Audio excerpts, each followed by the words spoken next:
2007 वर्षයේ දෙසැම්බර් මාසයේදී ලැමින් යමාල්ගේ දෙමාපියන් යුනිසෙෆ් සංවිධානය සහ ඩයාරියෝ ස්පෝර්ට්ස් ආයතනය එක්ව සංවිධානය කළ ලොතරැයකින් ජයග්‍රහණය කළා.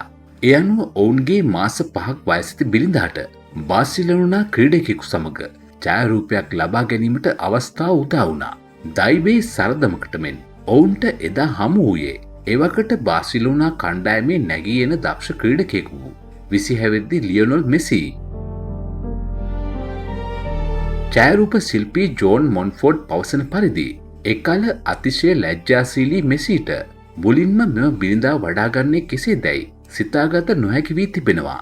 යමාල්ගේ මවගේ උදව් ඇතිව මෙසි විසින් කුඩා ලැමින්ව ප්ලාස්ටික් බේසමක දමා නාවන අයුරු සහ ආදරෙන් වඩා ගන්නා අයුරු දැක්වෙන ඡායාරූප පෙළක් 2008 වර්ෂයේ දිනදර්ශනයක් සඳහා මොන්ෆෝඩ් විසින් ඡායාරූපගත කරනු ලැබුවා.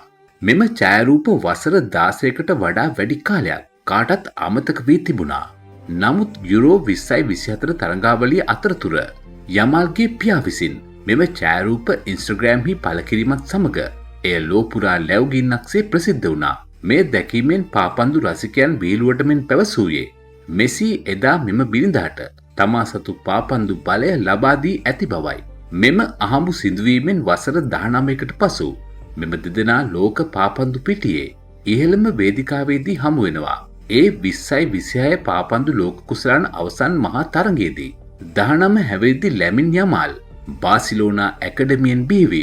දැනට එම කණ්ඩායමේ මෙසි පැරදි අංක 10 ජේසියටද හිමිකම් කියමින් ලෝකෙම දිනා සිටිනවා. මොවුන් දෙදෙනා පාපන්දු තරඟ පිටියකදී එකිනෙකාට එරෙහිව ක්‍රීඩා කරන පළමු අවස්ථාව මෙයයි. මෙසි ආජන්ටිනාව වෙනුවෙන් පිට දෙවරක් පාපන්දු ලෝක කුසලානේ දිනා ගැනීමට සමත් වූ අතර යමාල් ස්පාඤ්ඤය වෙනුවෙන් ඔහුගේ පළමු ලෝක කුසලාන ජයග්‍රහණය බලාපොරොත්තුවෙන් ක්‍රීඩා කරනවා. මෙම දෛවෝපගත සිදුවීම පාපන්දු ලෝක කුසලාන අවසන් මහා තරඟයේදී මුළු ලෝකයටම දැක ගන්න ලැබෙනවා.